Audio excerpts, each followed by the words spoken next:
Okay, so before I start today's class, a few things. First, let me send you a link because I sent you the link a few minutes earlier because we have students already here.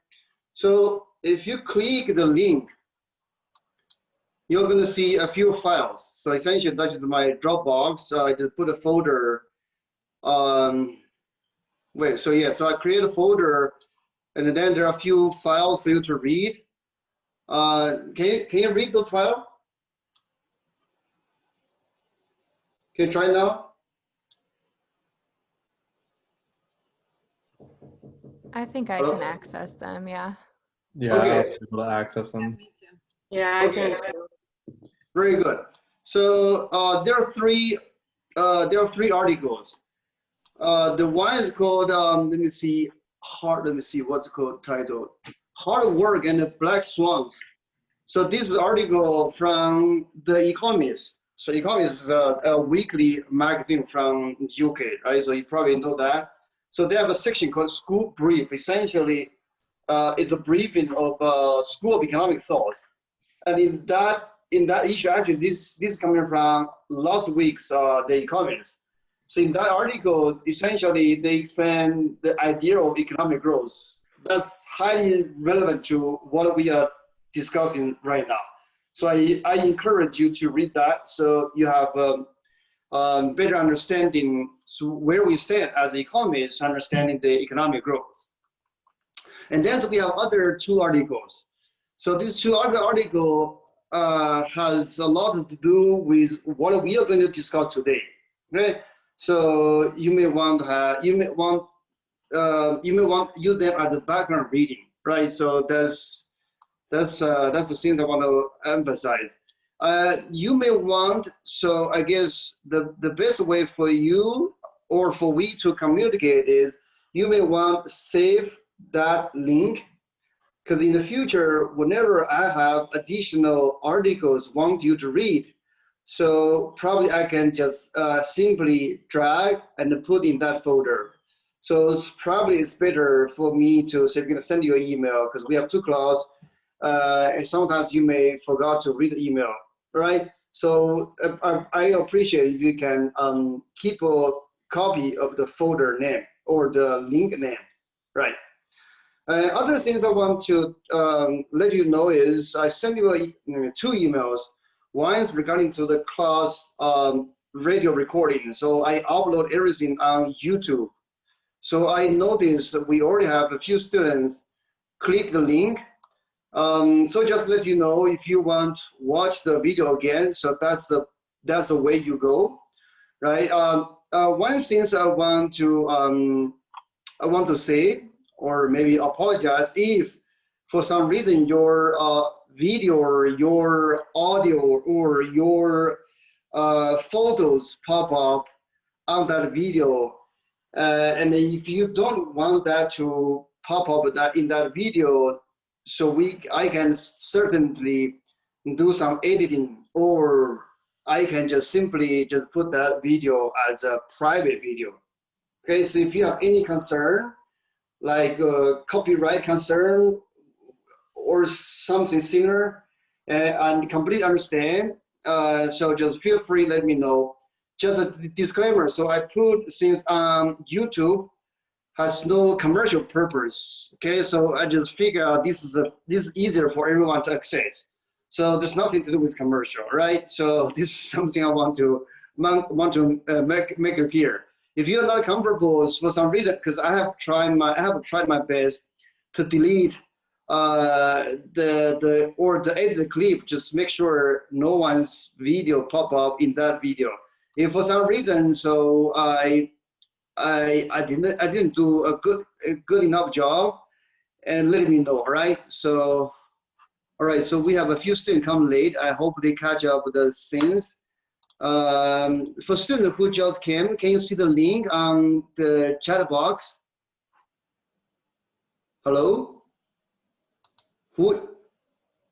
Okay, in any case, let me just send you the link again, right? I can see it now.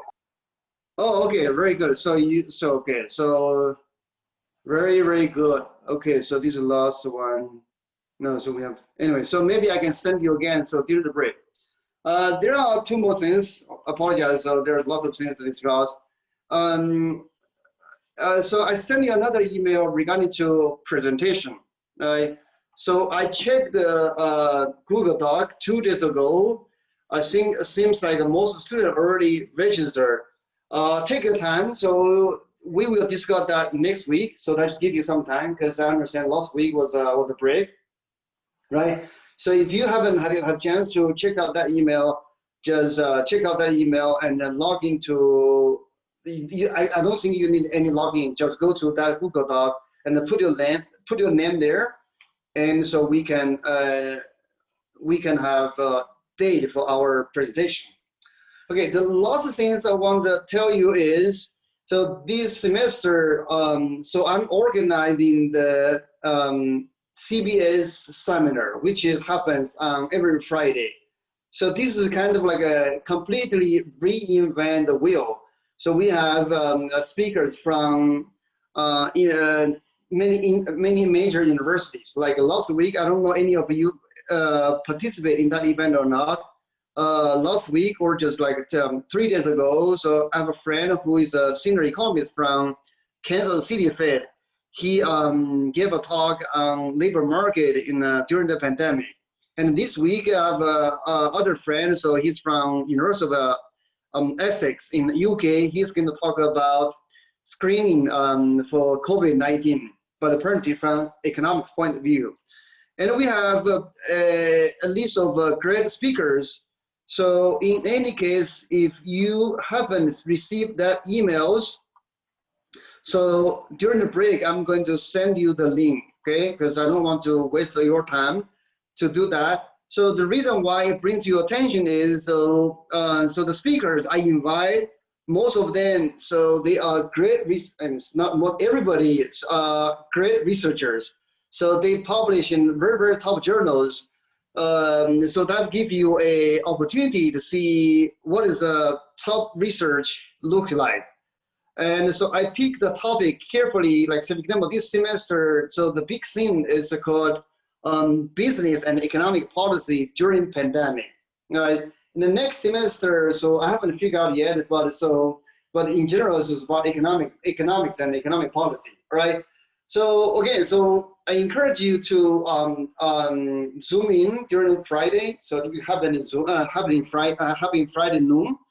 Okay, so kind of have a sense how those great researchers doing groundbreaking research, right? So that's a great opportunity.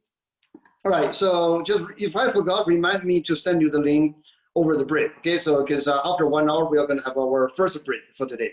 All right, now back to our business. Before back to the slides, any further question for me? All right.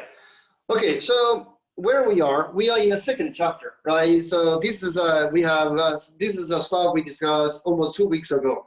So I probably need to walk through with the slide quickly with you. So we are in the chapter to understand economic growth concept and pattern, right? So the reason why we have this chapter is because in the previous chapter we studied the difference between economic growth and economic development. So this class is about economic development, but from the previous discussion, we understood, so economic growth is necessary, but not sufficient for economic development. But nevertheless, economic growth is probably the most important thing to understand economic development. That's why we are going to spend 2 chapters to understand economic growth. So in the current chapter, we pretty much towards the end, or we're pretty much done. So we look at concept of patterns. Basically, we have looked at the following things. First, we look at divergent pattern of economic growth since 1960. Right? So which is look at different group of countries, including high income, middle income, low income, emerging countries, and also including those countries didn't do well or did poorly. Right? So since 1960s. Right? And then so we look at characteristics of rapidly growing country, or trying to understand, so the country's success, why they succeed, what are the common features they have, okay? And then After that, so we look at factor accumulation, productivity growth, economic growth. Essentially here, what we do is we just look at the production function. So basically, the production function says y equal to f of k, l, and a, right? So maybe they have different way, slightly different way to write this, but this is generally this is the case. So how we understand this equation? Y is the GDP, right? And first of all, it's real GDP. Okay, and sometimes we may just look at per capita GDP, but if it's capital Y, typically means total GDP. This is on the left-hand side. Okay, so on the right-hand side, it says Y, or the real GDP, is going to be depending on K is capital stock. So L is labor supply or employment, or the total hours work. That's called employment. Okay, and A is technology. Okay, so actually, so it's short for TFP, total factor productivity. Right, so those things matter to output. Right, and then after that, so we have discussion of source of growth analysis, or in other words, called the growth accounting.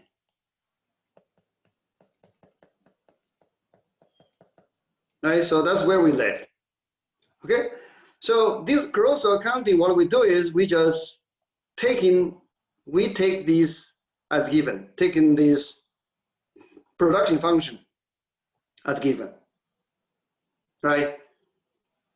And then, so from the data, we are going to observe the following things, right? For any country, you observe YT, right? This refers to real GDP.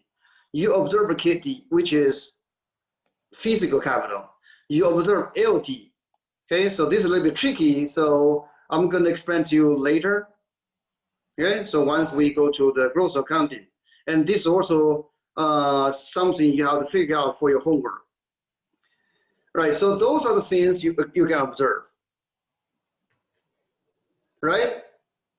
Right, so you observe those things, and we have this equation. This equation just tells you, so real GDP is going to determined by your capital, your labor, and something unobservable. We call it TFP. Essentially, is how effective we arrange our labor force, how productive each worker is. Right? So this is called TFP. But then, so we observe this, and the first thing that we can do is we can calculate their growth rate. So then we calculate GY. We calculate GK. And also calculate GL. So this we can do, right? And what else?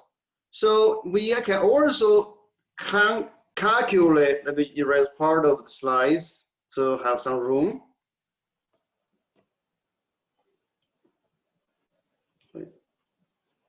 So what else we can do? So we can also calculate or back out this TFP, right?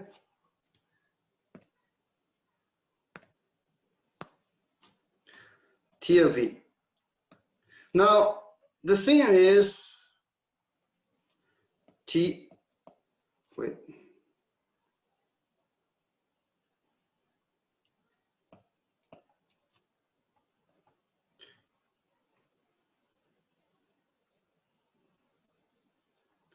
Okay, wait, what happened?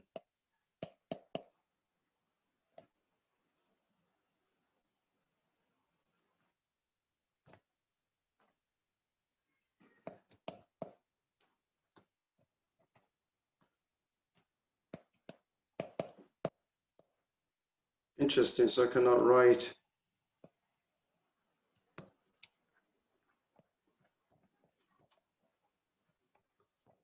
Apologize, let me erase everything, okay? All right, okay, so where we are. So I just said, okay, so you observe Y, you observe K, you observe L. So this is what you can observe.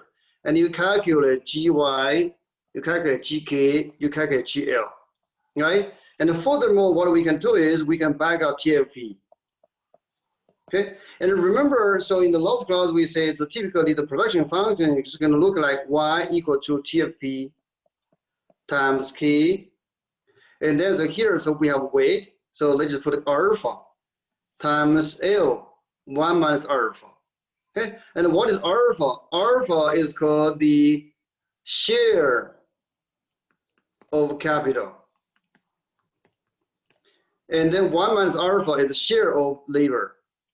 And literally economic meaning is, so alpha just measuring the contribution of capital in our total output, right? And in the data, how we are going to get alpha? Alpha essentially equal to Y, which is total real output. Okay, and then so the denominator is the pay to capital. We are in a competitive market, right? So we are in an efficient economy.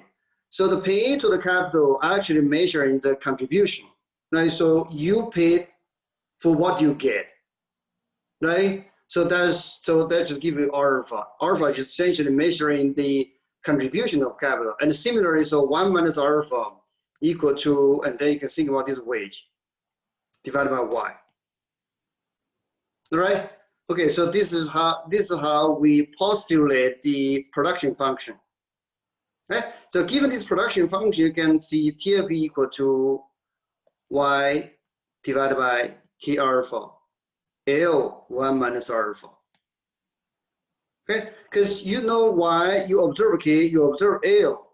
So then so you can easily calculate this sequence.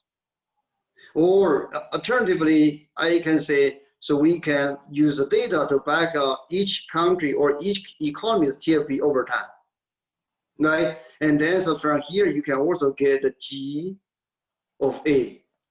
Okay, this just A is just for the TFP growth. Right?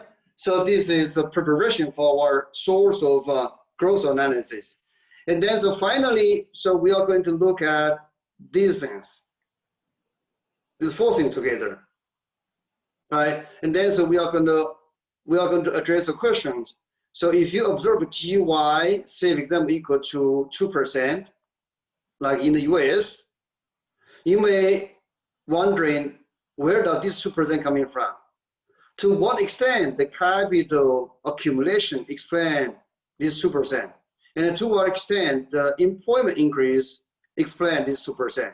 And finally, to what extent this TFP growth explain this 2%? So that's the question we have in mind. So in the background, we take this equation as given. This is number 1.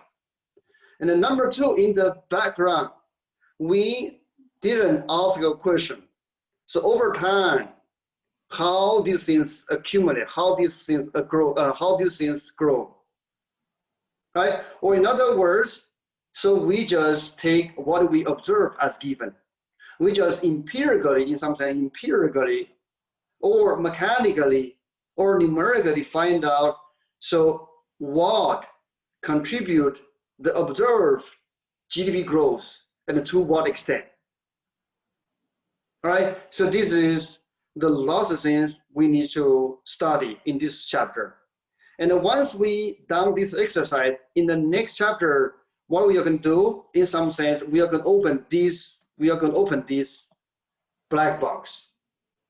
Right? So we are going to understand, so over time, what determines the observed economic growth?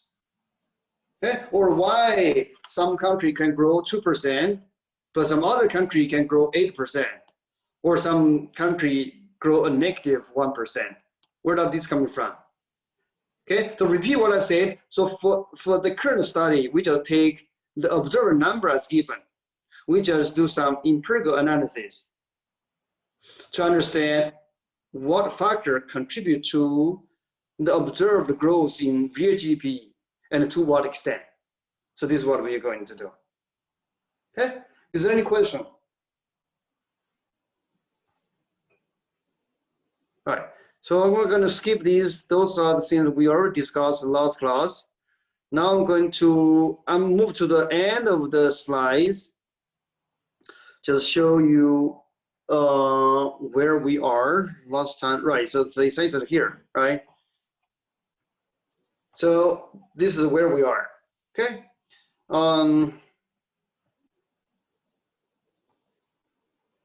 Like here, okay? So this is the equation I just explained to you.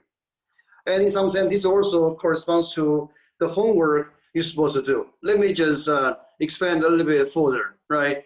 So YG is the growth of income. And what is income? So in the data, you're going to look at, this corresponds to GDP in the data. And also called real GDP, right?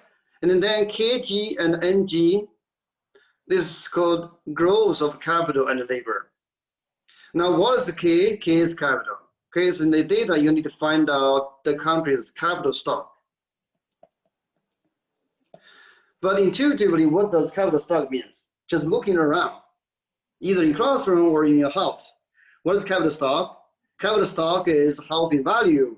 Capital stock is all addition we have inside the house or inside the building. And also including a car. In the factory, include all the machinery we have. All right, so it's capital stock. But what is the labor? Okay, so to understand labor, so we need to understand two things. One is employment.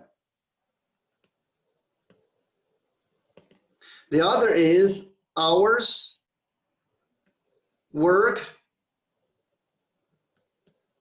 per worker. Okay? So employment just tells you in the economy at a given point of time how many people are working. This is the numbers of workers. Right, so right here, numbers of workers. This is employment. So this is a number you should be able to get in the data. But this number of workers is not sufficient to understand labor. Why? Because each worker, the hours they work may differ. Say for example, typically American works longer hour compared to European countries or European workers. Right? So even though American has a set number of workers with other country or other region, but each worker works longer hour, and that means N is going to be larger. So we need to find out hours worked per worker. So these numbers of hours worked. In the actual data, the statistic you're going to find may be slightly different, right? Because some data sets has hours worked per person, or some other says hours worked per worker. And then so you need to differentiate between hours per worker versus hours per person. And here, this probably is a good time for you to review your principal class to understand how we measure labor market. Okay, so you have those numbers, you can easily construct the labor, the data for labor. All right, so this is for the second part. Now, what is share of capital and labor? I already explained to you, essentially is a contribution of capital to output, contribution of labor to output. Now, so in reality, what do we do? We just look at, so for example, WK, what do we look at? We look at the total output. This is real output. And then this is the pay to capital. Okay? Or you think about capital income.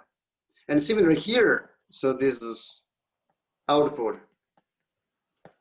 Here's pay to labor.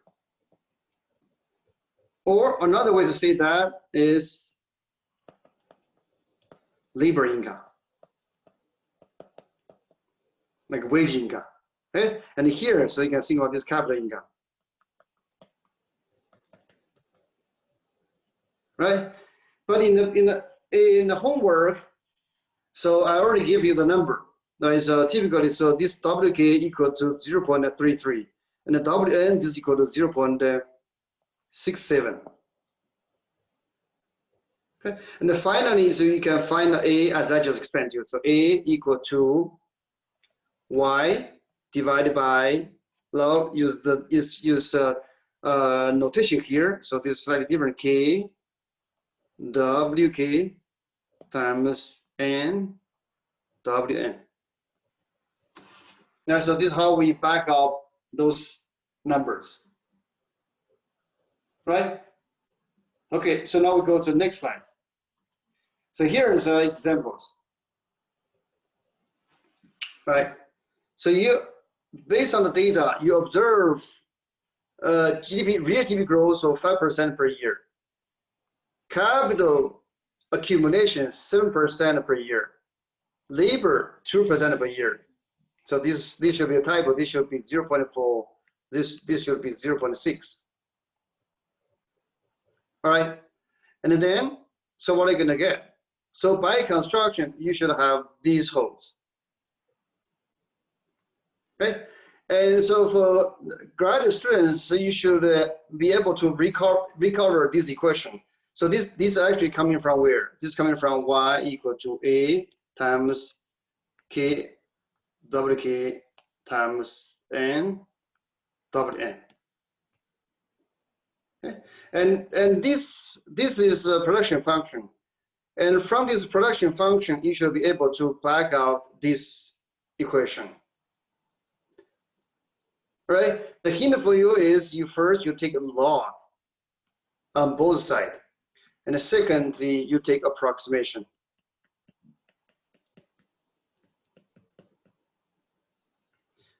And then you're going to get this equation.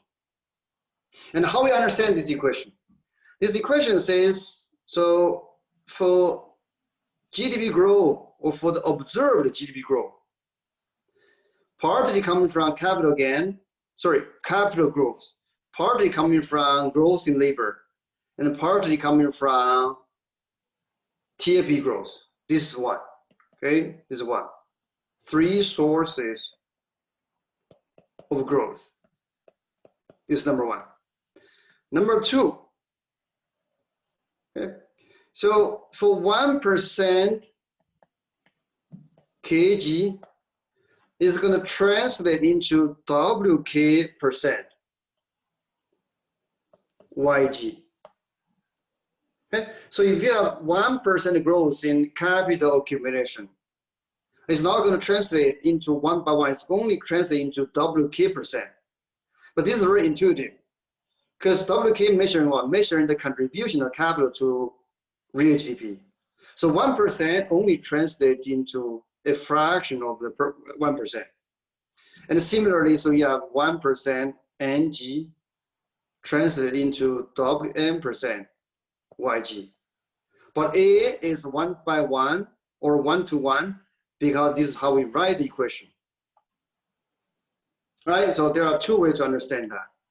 Okay? So, but this whole thing is called growth accounting. And the purpose of this growth accounting is, so we try to understand the source of growth, right? And the magnitude of each factor's contribution to growth. That's the purpose of this exercise. Professor, right.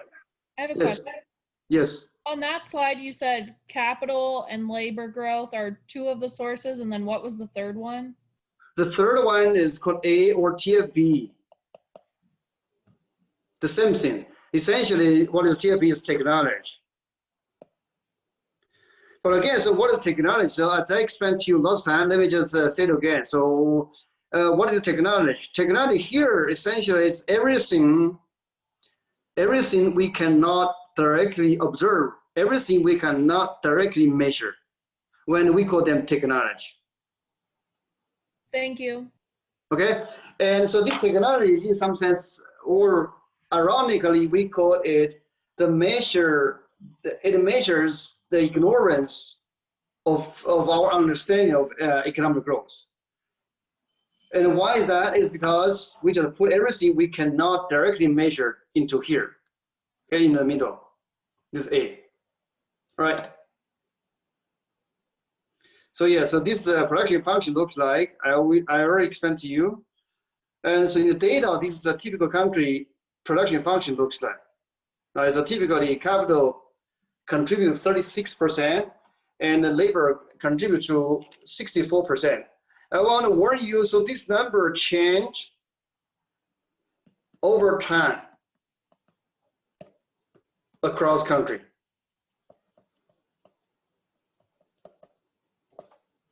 All right? But in the homework, so we just assume this number is the same across time and the same across country. In the next chapters, when we talk about economic growth theory, so we may coming back the discussion for this again. Okay?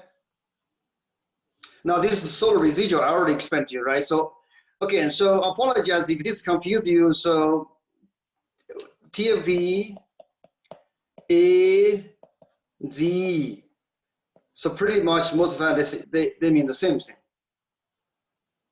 right? And then in terms of the names, so we call this solar residual, or we call this total factor. I mean, spell out total factor productivity, or we call it technology. They are the same thing, but it's just use them, but we use them interchangeable basically. All right. But again, so you need to interpret this Z, this A, and this TFP in a broader sense. Okay, including knowledge, including productivity, including institution, including organization. So if you know Henry Ford, he invented this assembly line. And that's part of Z. All right. And then in modern days, for example, so if you go to grocery store, right? And then so in the grocery store, they find a better way for you to check out, which is, let me just give you a picture. So I remember in the old days, so grocery store, you have, say, there are 3 cashiers, and then you have line here, line here, line here. And then later on, they realized that this is not the best way to allocate resources, or this is not the best way to organize the cashier. And then they, instead of the 3 lines, they're going to have structure like this. Everybody's lined up here, and whenever you are here, you're going to pick which line you're going to go, right? So this is another example, but this is, in this example, essentially, this is part of Z, how we organize our economy, right? But apparently, it is difficult to measure directly. Right? How you're going to say this one is better than, so let's call this is, because let's use C versus D, right? So this C, to what extent is better than D, is difficult to measure, right? But at the end of the day, it's going to show up at Z, because you're going to back out these D through this calculation. All right, question? Okay, so if we do the exercise, I mean, when I say exercise, it just means here.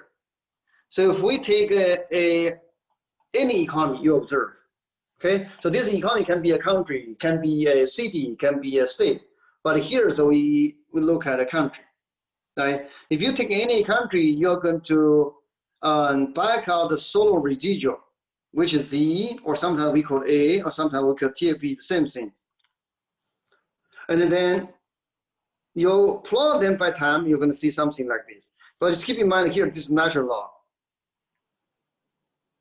Right? This is natural law. Just make it easier to plot on the diagram. Right? Other nice things about natural log is, so here, the difference between 2 data points, so for example, this one versus this one, the difference or percentage difference gives the growth rate. So that's the nice thing about natural law. All right. Now, just give you better understanding, so how we interpret this growth of country. All right, so this economy, actually this is for US economy. Right. In the homework, I'll ask you to do the same exercise. Basically, I'll ask you to replicate or generate a same table, but for different country. The country I ask you to do, And for different time period, the time period is specified in the question.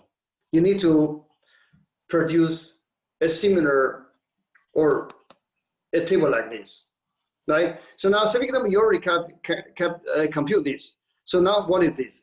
So this column is the growth rate. So essentially this GY, right? This is the growth rate, okay. This growth rate, okay. This growth rate N. This is the growth rate of Z. Remember, this is the growth rate, right? Okay, so there are a couple of things we can see from here. Number one, for each row, let's take this row. By construction, what are we going to have? We are going to have the following. Let's just use this row as an example. 3.48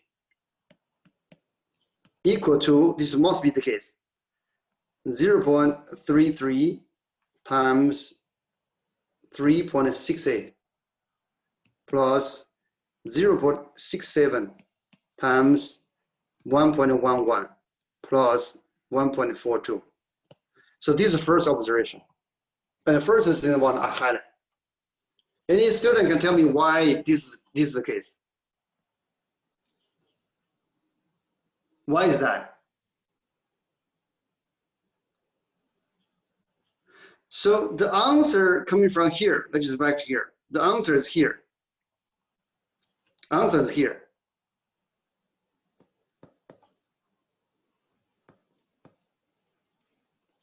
So can you see my slide? Right, so what this equation tells you? The GDP growth coming from capital growth, labor growth, right? And finally you have GDP growth,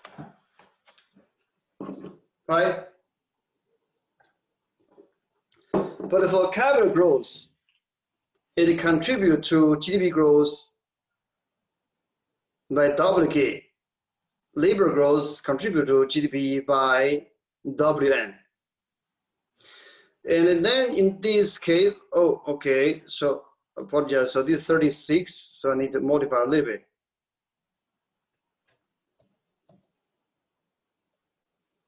So here, this should be 36. This should be 64, right? This is coming from the equation we just saw in previous slide. Okay, and it must be true.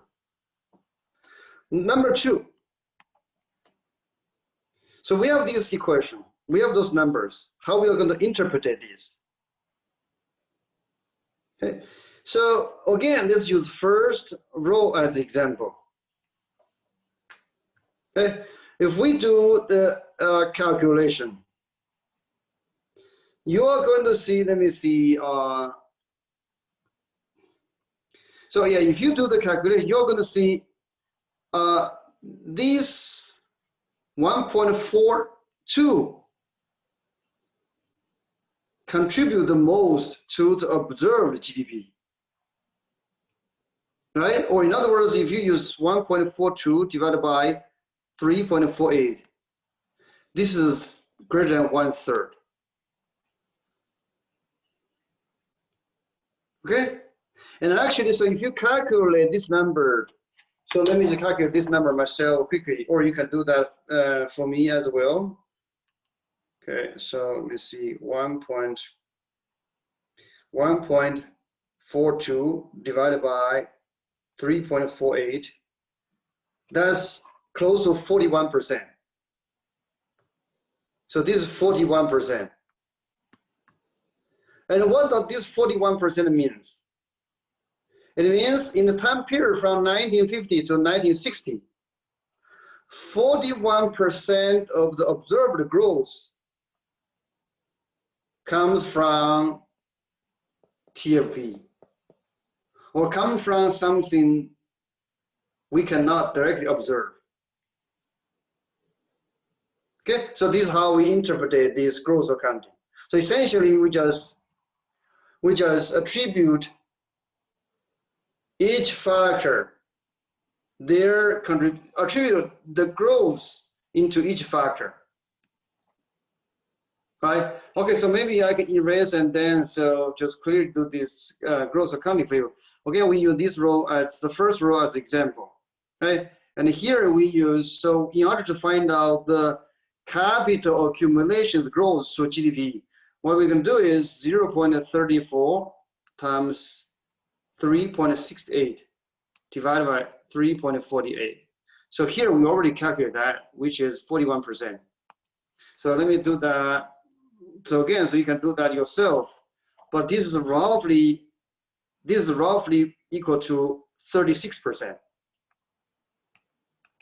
Right? So now, and then so here, so this is going to be 33%, roughly.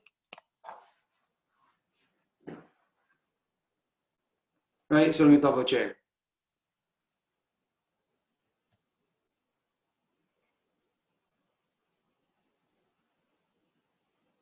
Right. So this is 36%, this is 33%, this is 41%. And after this calculation, we just say, oh, so by looking at the data, we find out this economy in the time period from 1950 to 1960, for the observed GDP growth of 3.48%. So 36 was explained by capital accumulation, 33% coming from hours work increase, and then the rest of 41% coming from TLP or technology, whatever. This is called growth accounting. All right. Okay, so even without give you the theory of economic growth, you should intuitively have an answer. So where does this coming from? In order to have capital growth, what we must do intuitively? We must save, right? Because where does the capital coming from? Come from investment. Where does investment come from? Come from saving. Okay? And here, where does this thing coming from? Labor growth. People work hard. Right? Or if you look at aggregate, so besides people work hard, and then so you have larger labor force. Okay, just think about this is right after World War II. And then so you can think about, oh, so so there are more men and women, they went out for work. Right? And finally, so we have this Z. And then, so yes, we do not have definite answer to that, but roughly speaking, this is coming from what? This is coming from technology. Better technology, right? Better organization.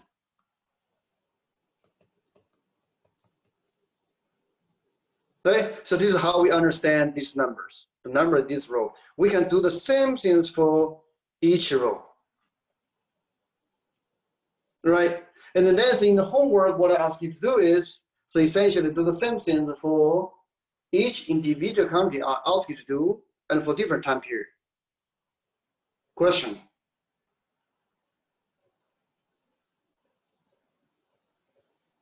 All right. So now if we do the exercise as I just explained to you in the previous slides, but for the following 4 countries or 4 regions compared with the United States. And the United States is considered as a benchmark. It's considered as a mature economy. Over long term, the GDP growth is very stable. Right?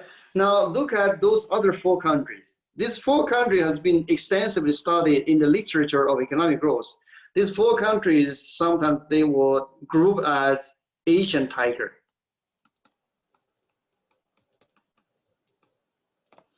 They had a phenomenal growth since 1960. Just look at the number here. So the average growth rate is over 8%. It's twice, more than twice, close to 3 times the growth compared to the United States. Right? But then, so by looking at the growth accounting, by looking at this row, this column, this column, this column, so you can see very different pattern. Particularly if you look at these 4 numbers, right? You're gonna realize, so oh, Singapore, their growth largely coming from where? Not coming from improving technology. Yes, they do have improving technology, but largely coming from where? Largely coming from investment or from saving. But if you look at Taiwan, it seems like, okay, the majority of their growth, the source of growth coming from where? Come from technology, innovation. Right, so this is a value of this growth accounting. Right? So if you look at output, it seems like so they are all doing a phenomenal job. But now if you do this decomposition or do this growth accounting, you're gonna see they have a different story. Right? Any question? Before I move to the case study, so then we close this chapter, we move to the next chapter. Any question?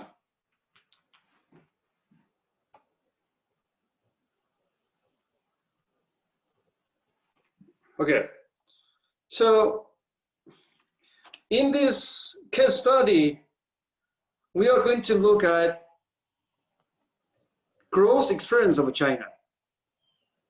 All right, so because this case study, so I assigned as a group presentation, hence I'm going to go very brief. Right, so maybe just jump to the, okay. So yeah, so I need to give you some background so that I can just expand to the graph. So what was puzzling to most economy is the following. So in China, over the last 30 years, essentially from 1990 to 2010, no, so 1980. Okay, so that's the time period they study. From 1980 to 2010. So in China, so the growth rate was very high. The average growth rate in that time period is close to 8%. All right?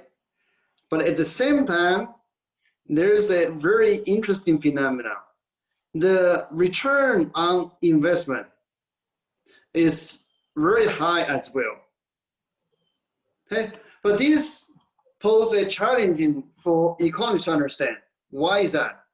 It's because typically when a country grows, okay, let me write down. So if a country grows, means income grow, means capital is going to grow. If your capital grow, remember, so we have decrease in marginal productivity of capital, right? So this increase, and once your capital increase, and then presumably your marginal productivity of capital is supposed to decline. This is a classical theory told us. But instead of decline, what we observe is, so the growth rate keep maintaining high pace, but at the same time, the rate of return to investment was also high. Or in other words, MPK did not fall, instead of maintain a high level. This is puzzling. Puzzling in the sense we're supposed to observe a decline in return to investment when the country grows fast. But that wasn't the case in China. And then some people trying to understand what happened. Okay, and then the interesting thing is, okay, let me just summarize. So here, what? Oh, what?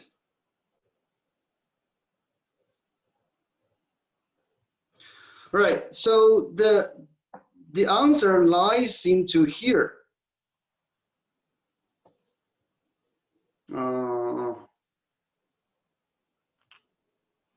Right, lies in here.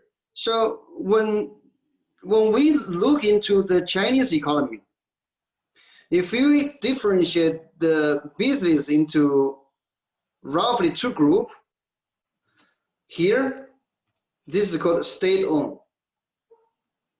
State-owned means essentially is the state capital, or is owned by the government. And then other group is private owned, including domestic private equity and foreign owned. So, but both cases are private owned. Okay, and then so what people find out is over time. So the share of the state-owned is kind of declining, but this is their profitability. Okay, so here this is their profit. But over time, so the share of the state-owned is declining, but a private company, so their share is increasing.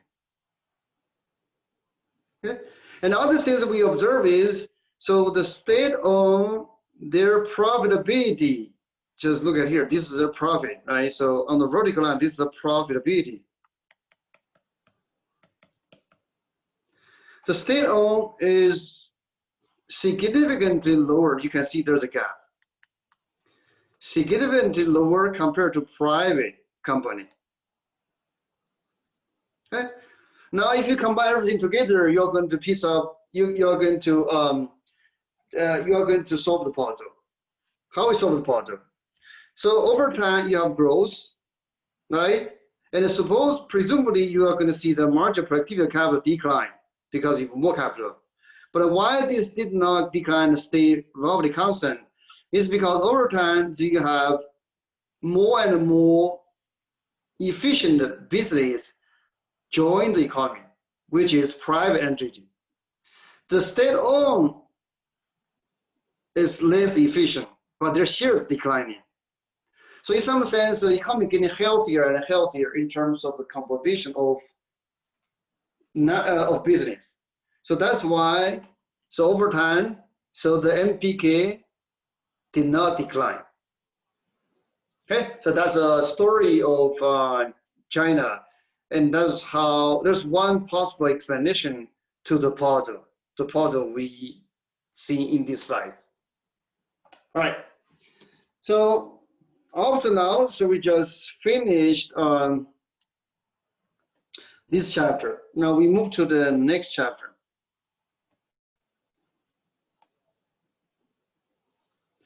This is going to appear.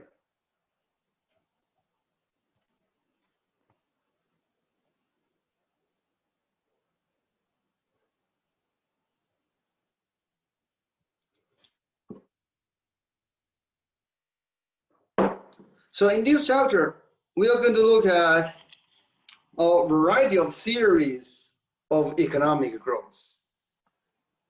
Okay? So understand what determines economic growth. So that's the goal of this chapter. Right? So first, we're going to look at a model of innovation.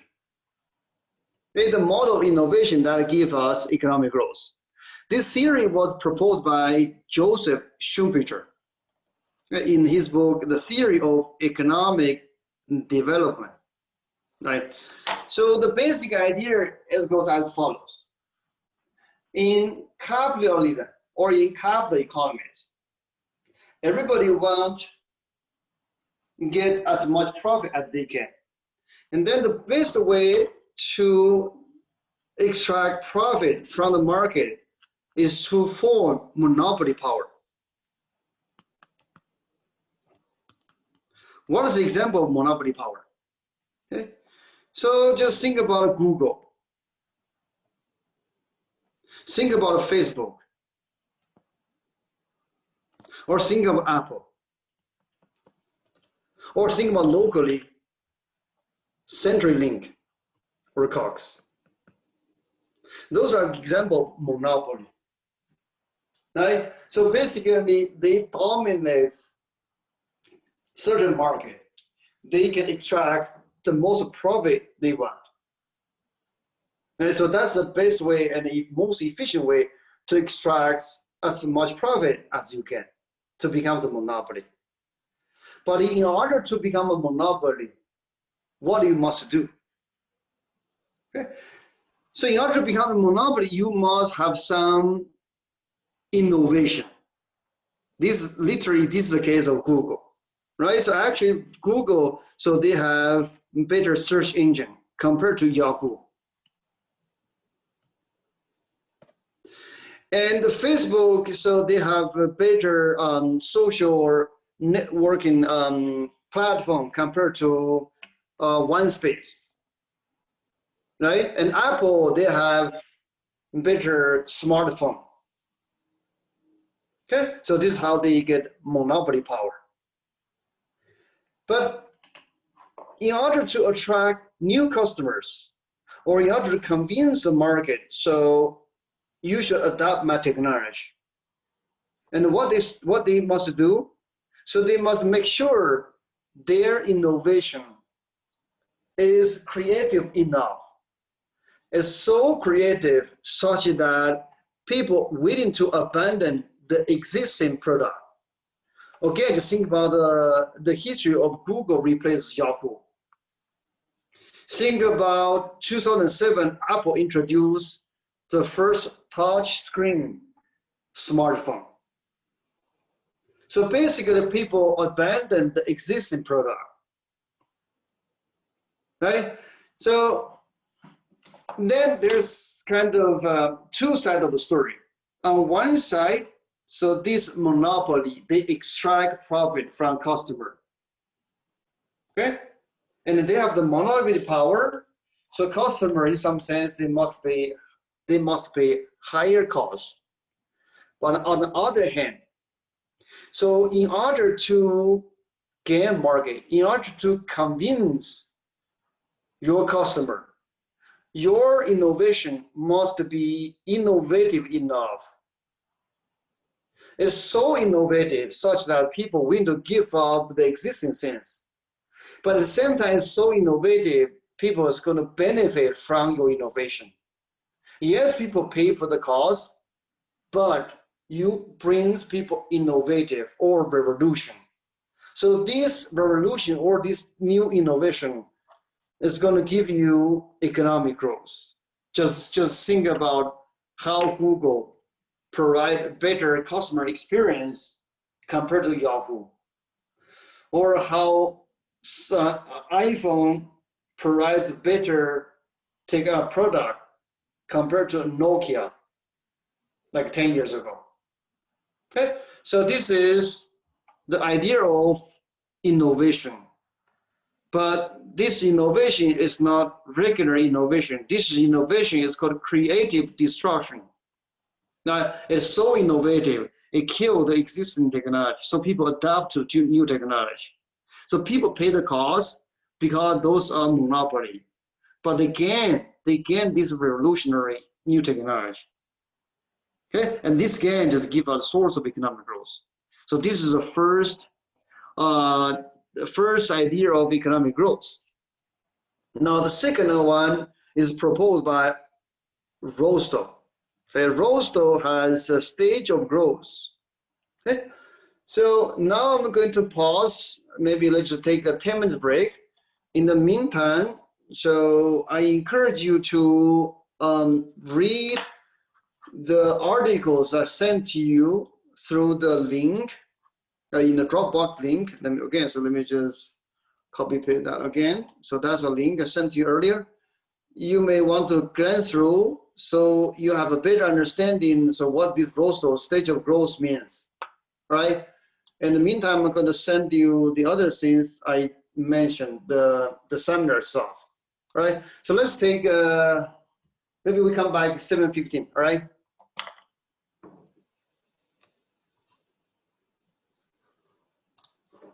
Let's take a short break.